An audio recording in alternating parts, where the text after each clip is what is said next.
তো আমি গেছিলাম বাজারে। তো আমি মোটামুটি ডেনমার্কে যবে থেকে এসেছি আজকে, তবে থেকে আমি আর কি ধনেপাতা পাচ্ছিলাম না।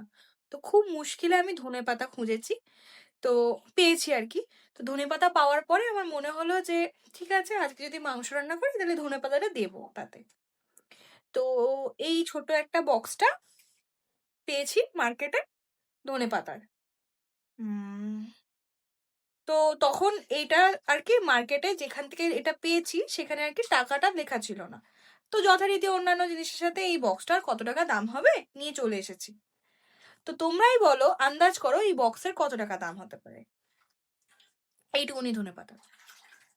তো এইটুকুনি ধনেপাতার দাম হচ্ছে এখানকার কারেন্সিতে 17 ক্রোন, মানে আমাদের ইন্ডিয়ান কারেন্সিতে 238 টাকা মতো।